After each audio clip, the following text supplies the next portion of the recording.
Tu l'emportes en beauté sur tous les enfants des hommes. La grâce est répandue sur tes lèvres. De mon cœur a jailli un poème, je chante mes œuvres au roi, ma langue est comme la plume de l'écrivain habile.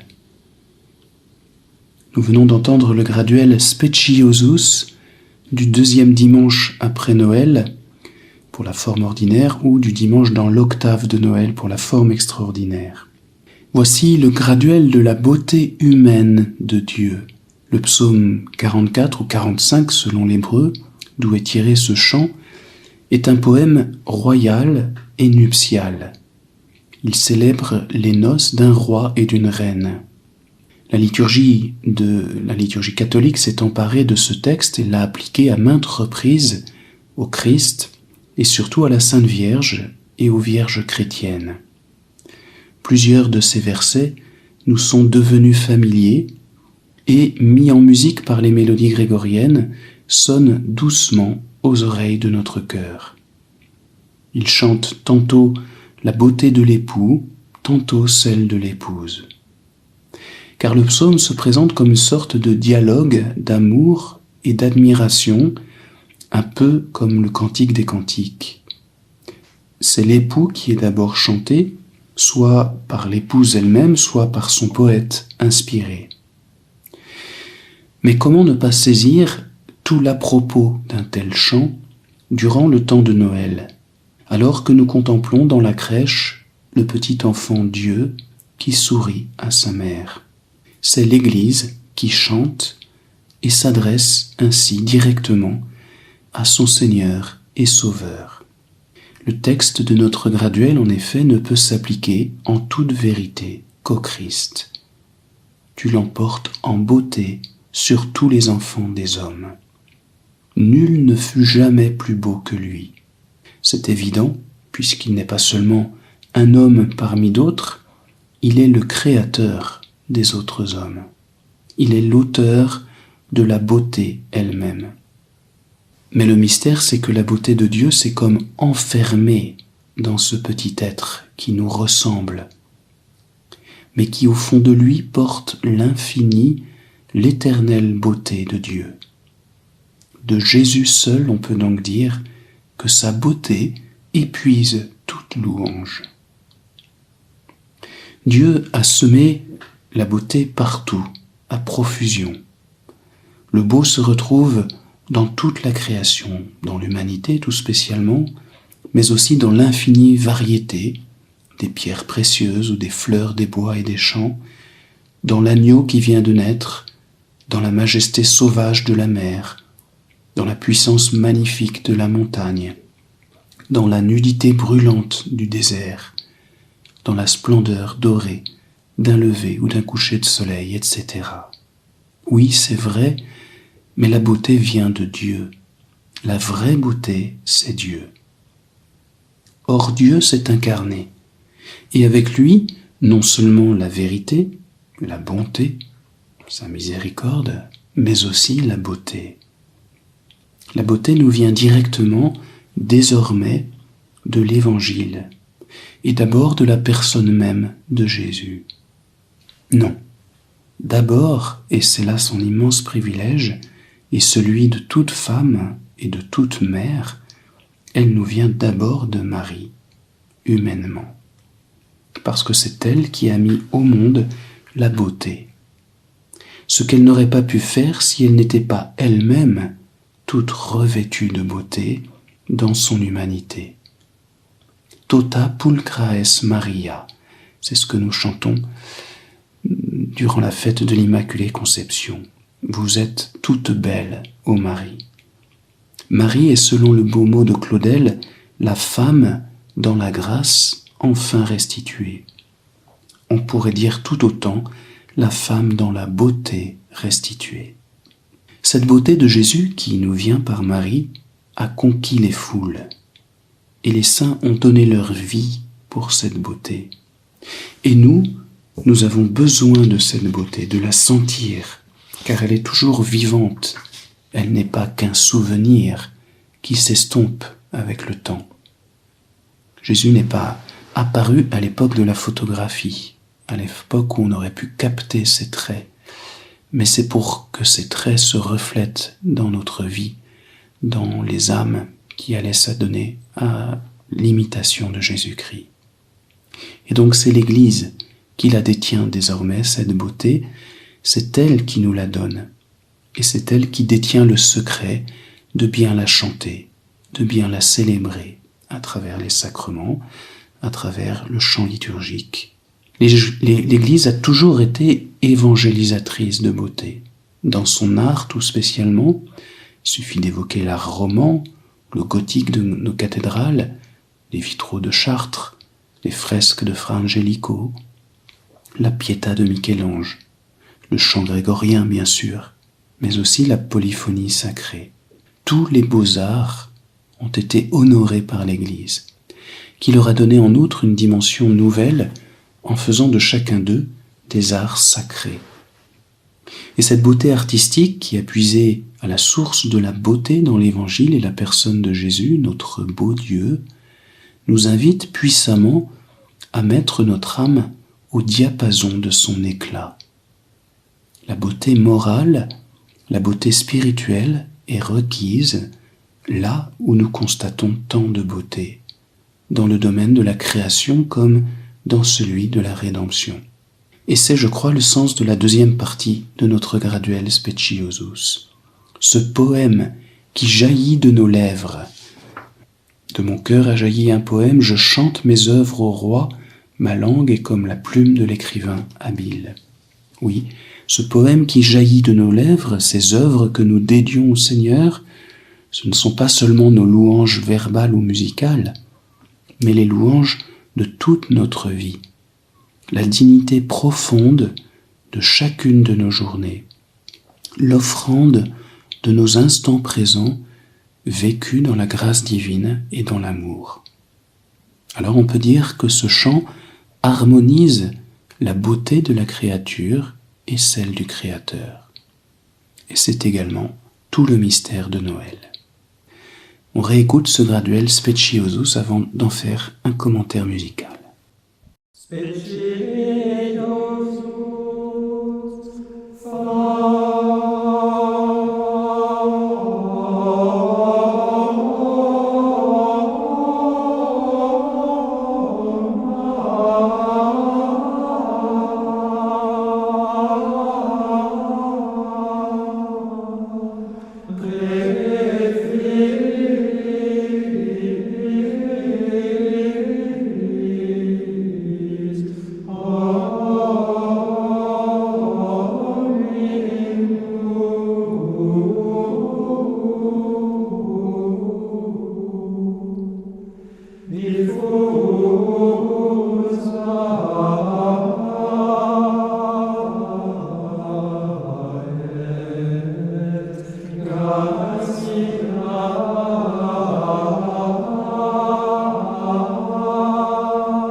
La mélodie de ce long graduel est une mélodie type empruntée au troisième mode, le mode de l'enthousiasme extatique et aussi de l'intériorité mystique.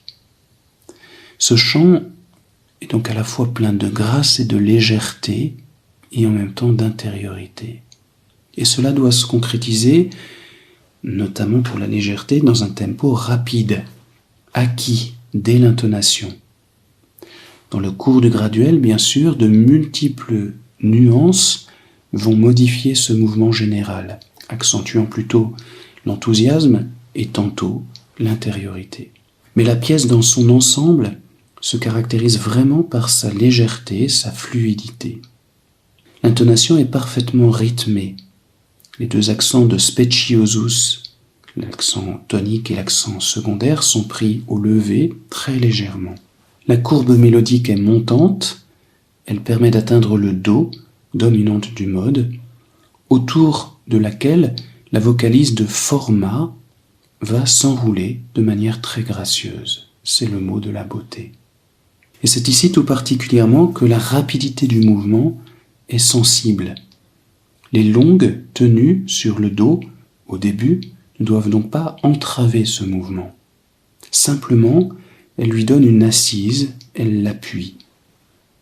Les répercussions qui rythment ces longues de 2 notes en 2 notes sont elles-mêmes très légères, bien nettes.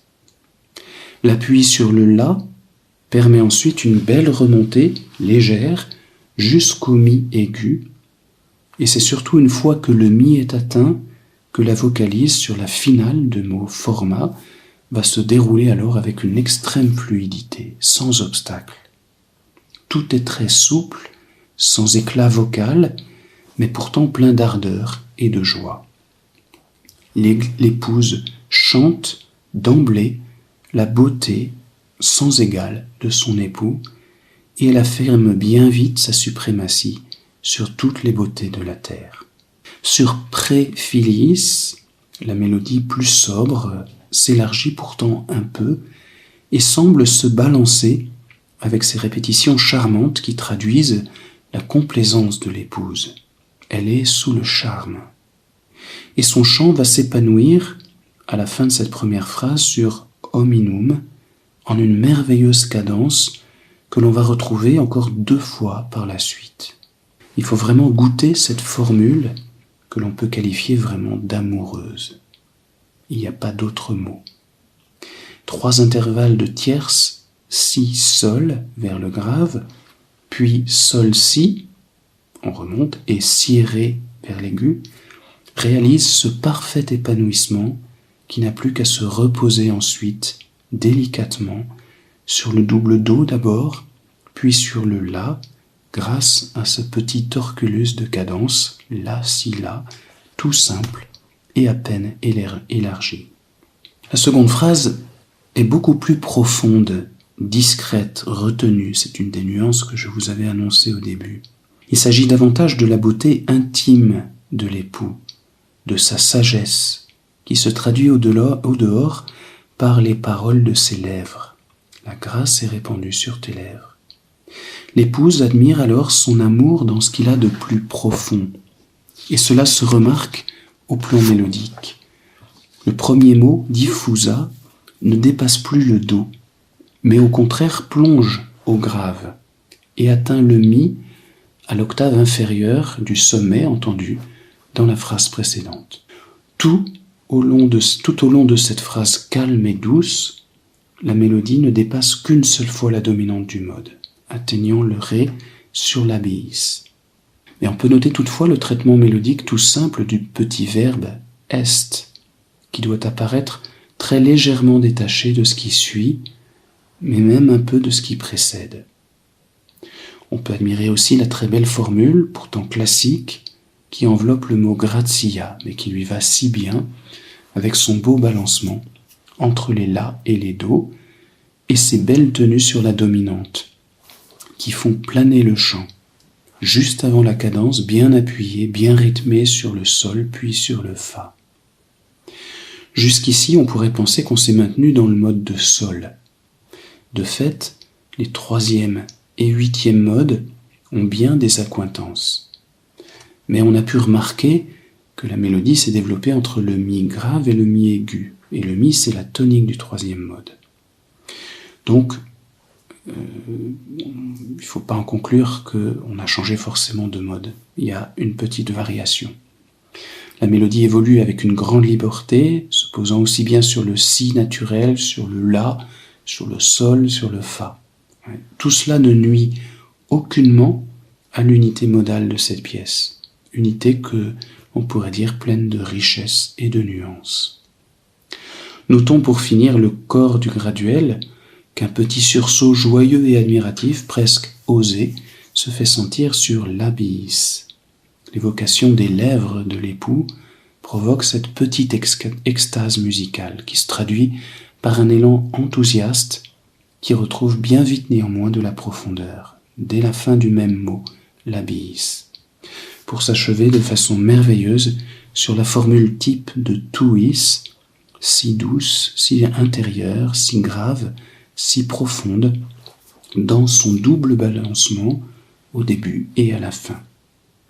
Le verset nous fait dès le début changer d'atmosphère. L'épouse ne s'adresse plus directement à son époux. Elle chante pour elle-même son amour. Le mouvement très léger reprend ses droits grâce aux 2 petits ponctums au début. La montée mélodique de Eructavit est reprise en crescendo à la tierce supérieure sur le mot corps. Et on se retrouve ainsi très vite sur le mi aigu qui coïncidait avec le sommet mélodique du corps du graduel. Le mot meum est bien déployé, on sent là toute la complaisance de l'âme, toute son ardeur à louer celui qu'elle aime. La finale de ce mot reprend le motif final de format dans le corps du graduel, et de fait on est bien dans la même légèreté gracieuse. Un nouvel élan se fait sentir sur verbum, dont la montée par degrés conjoints est bien enlevée, et comme il faut goûter ensuite le mot bonum, dont la merveilleuse cadence reprend celle de hominum dans le corps. Vous voyez, ces répétitions mélodiques entre le corps du graduel et son verset confèrent une grande unité à toute cette pièce, qui ressemble un peu de fait à un poème rimé, à la fois au plan verbal et au plan musical. Hominum rime verbalement et musicalement avec bonum, et tuis rime avec scribentis. La deuxième phrase du verset, dico ego, brille elle aussi par son bel élan et sa gracieuse légèreté, dès le début, avec son intervalle de quarte la-ré sur la finale de dico. Les mots mea, regi reprennent quant à eux la mélodie de verbum bonum dans la phrase précédente.